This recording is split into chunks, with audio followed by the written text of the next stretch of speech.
Hi, and welcome back to the Kristin Omdahl Show. In today's episode, I have a special treat for all of us. Michelle B. has nominated Cheryl Floyd as one of her favorite makers.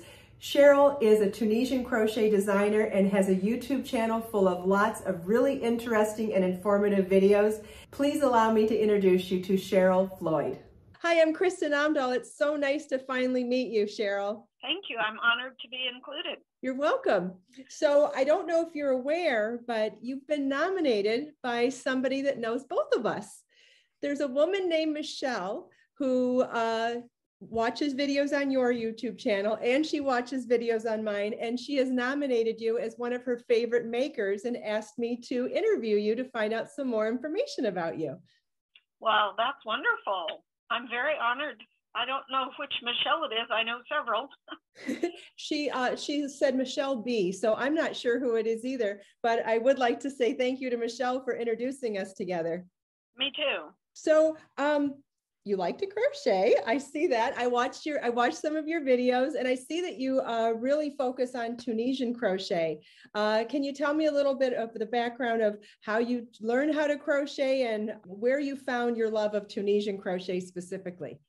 Okay, sure. My great-grandmother taught me to crochet when I was a little girl, and one of my babysitters, who was an elderly lady, also showed me some more crochet, and that's where I started learning when I was very young. And throughout the years, I've gone through phases. Sometimes I crochet a lot, and sometimes I don't. But now that I'm retired, which I retired from full-time work in 2013, and so I've been retired for quite a while, and I have pretty much crocheted consistently since then because I have more time. And when I asked my husband one time if he would like to have a crocheted hat, I thought he would say, "Oh yeah, sure," but he said no. And he said the reason why is because when he was a little boy, his mother, who was a crochet enthusiast, would crochet hats for him. But we're from Kansas City, the Midwest. I'm in Iowa right now, which is even colder than Kansas City, but in the winters it gets very cold and windy, and a crocheted hat that has any holes in it whatsoever will not protect against the cold. Oh, right. Mm-hmm. So when he said that, I didn't let that stall my progress on crochet hats, but rather I used it as motivation to figure out a way to use crochet in a way that doesn't have holes, or the holes are very small, or the thickness of the fabric makes up for the fact that there are holes, so that it can be more wind resistant and warm. And I don't remember how I discovered Tunisian crochet. I'm pretty sure it was on YouTube. And I tried it, and I thought, oh, wow, this is really amazing. This stuff is nice and thick. This will make good hats and scarves and blankets. And so ever since then, I've been fascinated with making dense crochet as opposed to lacy crochet. I do some lacy work, too, because that's fun also. But I'm especially still very motivated after several decades to explore dense crochet that is protective against the cold and the wind. And when I discovered how to use a double-ended crochet hook to make a hat, I was in heaven, because you work in the round and you have to turn the piece every few stitches in order to fit them all on the hook, but you can do it, and it makes a really nice thick, it's like a double layer hat. It's really, really nice. So does your husband wear your hats now? I finally got brave and made him one and just gave it to him. And honestly, I don't know if he wears it or not. He and I don't live in the same house. We're both living with relatives, and we take care of our respective relatives. And so I'm not around him very much, so I don't know. But I kind of have a feeling, no, he doesn't. That's okay. You know what? It was the inspiration for you to do so much more. So exactly. That's exciting in itself. So, which brings me to my next question. It's quite a big jump from being a crochet enthusiast and even developing ideas on your own to then become a pattern designer. So I'd like to hear more about how you went from being a crochet hobbyist to a designer and then having your YouTube channel. Well, I think any crochet maker or knit maker or anything who uses someone else's pattern and realizes, hey, I might be able to change something on this and make it a little bit better or do it a different way, I think that's a designer. And we have to be careful, of course, not to plagiarize, but certain things are in the public domain like stitches, and you know, inspiration abounds because there are so many people that have YouTube channels and that have taught crochet classes throughout the years. So it's very easy to be a designer, in my opinion. I've gotten to the point now where anytime I crochet, I'm rarely using another person's pattern because I've learned the basics. How do you make a hat? How do you make a scarf? How do you make a dishcloth, etc. And I just start creating as I crochet. And I don't even sketch out my ideas first, as some teachers advise you to do. I sketch while to me, the yarn is my sketch. I swatch a lot. You would not believe how many unfinished projects I have in my house piled up in boxes. But they're all a learning experience. And I've gotten to the point where now when I crochet something, I am writing the pattern as I go. And even if I don't eventually end up publishing the pattern, I use it as project notes. And later I might go back to that same project and rewrite the pattern and make something, you know, similar, and it evolves. And then I get to the point where I think, oh, this is good enough, I'll publish this. And I always have every pattern tech edited first and tested first. And I'm really glad I've done that, because I am only human and we all make mistakes. And I just am so blessed to have several good tech editors and several wonderful pattern testers. That's wonderful. Where do you publish your patterns? In Etsy and on my YouTube. Well, on my YouTube channel, I sometimes go through the entire pattern, but sometimes I just show the techniques. And then on my blog, CherylDCrochet.com. Okay, I'll get all those links and I'll share them for everybody in the video description as well. Thank you.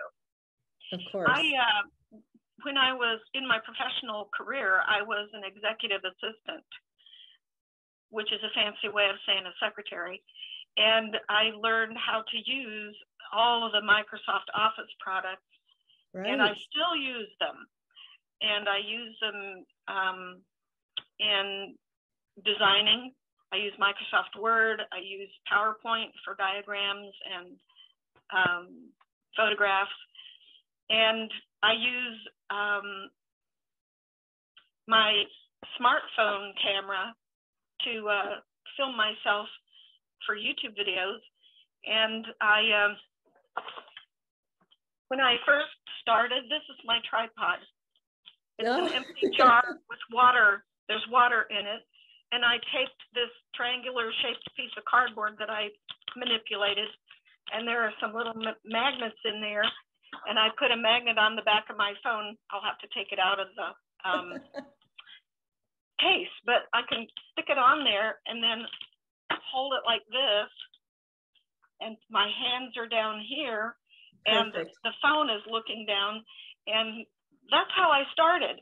And most of my videos are done with that method. And they turned out okay, as long as you get good lighting. And I also learned how to, I taught myself how to do the video editing using the things that are on my Windows laptop, photos and etc. I'm just one of those people that's always been real interested in all of the technology related to Microsoft Office and PowerPoint and Word and Excel and all of that. Gosh, I love it. I started the same way. I totally can relate to that. And I love your little invention for the tripod. That's awesome. And I'm glad you still have it. That's so cool. Thank you for sharing that. So that's still a jump to do that, to be a designer and to share your patterns and then want to have a YouTube channel and share yourself and your videos with the public. So what was the inspiration for that? For a YouTube channel? Yeah. Well, I've always enjoyed teaching others how to crochet, and I am, as a matter of fact, certified by the Craft Yarn Council as a teacher, but I got my certification right before COVID hit. And what that means is that I was teaching a few classes at the local library, but I couldn't do that anymore. And so that meant that I would have to figure out how to teach online. And there are teachers that teach how to teach online, but I felt like it was too much of a hurdle to teach my students how to use their equipment to show me what they're doing.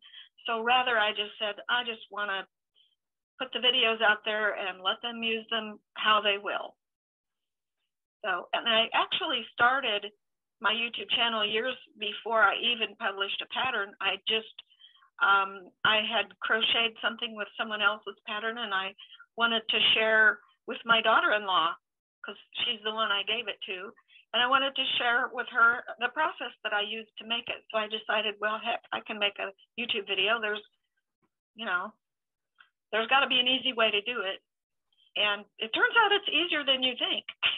It is easier than you think. I agree. I love the way you came about it. That's so cute, because what an innocent and thoughtful idea to want to just share it with your gift recipient. And then to think, well, that wasn't so hard. Why can't I teach other people? And with COVID hitting like that, it created a situation. I still want to teach. What are my options? And so it was definitely the perfect opportunity for you. Yeah, I'm very happy with my YouTube channel. As a matter of fact, I started it in, I think it was 2014, and here we are in 2022. So I've had it for that long, but for a very long time, it was just kind of like a little hobby, and it still kind of is. But just last month, I finally achieved monetization. So I'm now getting a little tiny trickle of money from my YouTube channel. That's a good step, though. It's a step in the right direction. So, you're just going to gain momentum from here. Thank you. You're welcome. How often do you post videos? Not as often as people tell me I should. Probably every other month. And there have been times where I go 6-7 months without posting anything. Mm-hmm. I've got a lot going on in my life, and I don't need to put stress on myself. I'm retired. I've got fixed income, but I've got a little bit of hobby income too. And I plan to live to be a healthy 100 years old, and I don't need a lot of stress. I need to enjoy what I do, and so I don't put a lot of pressure on myself. But I do, if something comes up, sometimes I think, oh, this would be wonderful to share. In fact, a year ago, last October, I fell while I was doing yard work, and I landed on my wrist, and I ended up fracturing my wrist. And so I went to the doctor. I got a brace to put on it, and I had to wear the brace for a while, and I couldn't move my wrist like this. And that meant I couldn't crochet. Was it your dominant hand or your non-dominant hand? It was my non-dominant hand. Okay. But I use both still hands. Doing this, yeah. Yes, a lot of activity. So I said to myself, there's no way I'm going to not crochet for 6 weeks. So I figured out how to put a long, straight Tunisian crochet hook, a double-ended one, stuffed it down into my brace, and just held my hand solid and used my right hand to do everything else. And I made a video out of it. It's called How to Crochet One-Handed. And I'm fine now, I'm healed. But there are other people that have watched that video that have a permanent disability, and they have thanked me, and it's just so rewarding to read their comments. There have been people who've had strokes and they can only use one hand, other maladies, you know, birth defects, etc. And everyone is just so grateful. There are other YouTube channels that have shown how to crochet or even knit with just one hand, which I didn't know until I started looking for them. But I still felt that my experience and the way I worked it out was a little bit different than all the other ones I found. So I felt it was a worthwhile contribution. And Absolutely. People have said it is. I'll be sharing it as well. I'm excited to share it with people because there's people have, not only are there permanent injuries, but all the various temporary injuries too. It's a helpful skill for anybody to learn. That's awesome. Thank you. You're welcome. Thank you. So being retired, you don't work full time, but would you say that you work on your patterns and your designs or your videos every day? Or would you say you're definitely crafting every day, or are you working on something tangible for your Etsy shop or your blog or your YouTube channel every day? I work on something every day. Okay. I just am very motivated to keep at it because it's slowly getting momentum and becoming more appreciated. I have a wonderful group of pattern testers. I have a Facebook group where I test my patterns, and my loyal pattern testers are just wonderful people, and they keep me inspired. And my YouTube videos get good comments and good views, and that keeps me inspired. And plus, I'm having fun. I think that's wonderful. And that's the number one goal. We're supposed to be having fun, definitely with hobbies for sure. So, I mean, it should always be fun no matter what. Can you walk me through a typical day?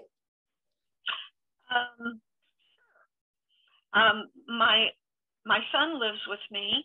My adult son lives with me, and I take care of him. He's got brain cancer, and so I watch carefully to make sure he takes his medication, and I take him to medical appointments a lot. And so far, he's doing pretty well. But so he's my main focus right now. But he sleeps a lot. And so I have a lot of time where I'm peacefully sitting in my room, which is where I am right now. And I sit at my computer almost all the time, or in my bed crocheting, sitting up in bed crocheting. And my kitties like to curl up next to me. And so we have breakfast, and then I sit at my computer and pay bills or start working on a pattern or make a video, etc. But I work on it almost all the time. And then we have lunch, and then he sleeps some more, and so I have more free time to do what I need. Then we have dinner, and then in the evenings, same thing. So. And so you go back to it a little bit before you finish your evening? Oh, yeah. Every day. Sounds like my day too. Well, I'm really happy. I am too. What are your kitties' names? The black one is Coco, and the tiger kitty is Darla. Oh, that sounds so cute. Do you share them in your videos sometimes? Not very often. I'm looking at one of them right now. She's asleep on my bed over there. And I think the other one is over there. Every now and then, though, when I'm sitting at my desk, if it's been too long since I fed them, the black one will come and wipe herself across my face as she's walking. And then she does it again back the other direction. And she goes several times to let me know in the sweetest possible way that it's time for more food. So I get up and take care of the kitties. And sometimes they just want love. They are so sweet. They just need a back scratch or a pet, you know. I have two cats too, and they're the same way. They're just the sweetest kitties, and it's a gentle reminder that we need a little attention. That's all. Yeah. And then they go sleep some more. Exactly. They're the ideal pets. I love them. I do too. I love them so much. They bring me so much joy and comfort throughout the day. And they're very happy with me working from home, which I'm sure your kitties are too. Oh, yes. Mm-hmm. I thought you might like to hear what Michelle B. said about you as she was nominating you to be on the show. It's really sweet what she said, and I thought you might enjoy hearing it. If you don't mind, I'll read it to you. She said, Cheryl makes beautiful Tunisian and other crochet patterns with a high degree of technical skill and puts lots of effort into teaching the technique she introduces. She has some Tunisian patterns which are different from what you see other places. Just observing her on various social media outlets, I can see that she is a hard worker and takes a lot of pride in doing excellent work. I think she deserves to be talked to and to be exposed to a wider audience. I think she has an unusual backstory. If she is willing to talk about it, it would make for a very interesting interview. I really hope you accept my nomination. Isn't that sweet? Yes, that's wonderful. I'm so honored. I know. And I wanted to let you know that I thought that your thumbnails are so beautiful on your YouTube channel. Your choice of color is so beautiful and vibrant. Is that intentional, or is it just the colors you gravitate towards? Or can you tell me more about your point of view with color? Yes. I've discovered that for my patterns and my videos, certain colors photograph well and others don't. Correct. Like red is the hardest color of all to get it to look pretty. I was able to accomplish it though with one of my most recent patterns, the Poinsettia Square. Mm-hmm. I don't know how it happened. Thank you. I'm not sure how it happened. Well, I do know this. If I take pictures after dark using, light bulbs of whatever type, nothing looks good. Nothing. When I do it, I agree. When I do it in the daytime with natural daylight coming in the window, everything looks much more beautiful. But I've also discovered that cotton yarn shows stitch definition better for a video or a photograph. So even though I make something in acrylic, which back behind me is acrylic, on the demonstration, on the video, or on the pattern pictures, I use cotton. And it's smoother. I think that's why. Yes. Less texture. You can definitely see the stitch definition better because of that. Mm-hmm. And also I've discovered, another thing that influences my choice of color for photographs and videos is I had a friend, I still have her, but I haven't talked to her for a while, who's colorblind. Okay. And she can see only certain colors in the spectrum. And a lot of people are colorblind for red and green. And so I think of her whenever I use colors in videos or pattern photos, because I know there are other people out there that have similar challenges. And so I usually use blue or turquoise, sometimes green, but I choose a color and white that I know that most people are going to be able to see, even if they are colorblind. Yeah, no, that's great. And the contrast, I like the high contrast in your photos too. I think it really makes the thumbnail photos pop on your videos. Thank you. Yeah, I like the contrast of white with some other color. I'm just intrigued with that. Mm-hmm. A lot of my designs, I like, especially the Tunisian short row hexagons and circles. The reason I chose white with another color is because you can tell where the row starts and stops if you alternate the colors from one row to the next. And the purpose of that was to show people how to accomplish the technique of Tunisian short rows, because it wasn't evident to me until I sat down and tried it using an alternating color for each row. Okay. One more thing, I forgot to ask you about the Afghan behind you. Is that one of your original patterns? Yes, it is. It's And beautiful. it's really not all of that unusual from other ones that you'll find, but it's one of my best sellers on Etsy. Mm-hmm. It's just granny squares, but Is it textured though? Does something pop out in the white squares? Yes, popcorn stitches make the flowers. There are 8 popcorns around the circle. You know, I've seen gorgeous Afghans that show granny squares that are multicolor like that, where every square is multicolor. And that, to me, that just looked a little too busy. So I just wanted to alternate with single color squares in a neutral color to kind of give visual relief. So like I said, you can find many patterns on Etsy that are similar, but I still sell a lot of this pattern. It's beautiful, and I'm going to make sure that we share that link with everybody that watches this interview also. Thank you so much, Cheryl, for taking time out of your busy day to spend a few minutes here with me. I absolutely loved hearing about how you got to where you're at and what you're doing and your point of view on crochet. And I want to give another shout out to Michelle for introducing us. This is such a nice way to get to meet people that you don't get to meet every day in real life. Thank you so much. Thank you so much. I'm very honored, and thank you so much for spending the time with me. You're welcome. Really wonderful to meet you. And we'll get all those links up for everybody else. And hopefully we'll talk to you again soon. Okay, sounds good. Okay, bye, Cheryl. Have a great day.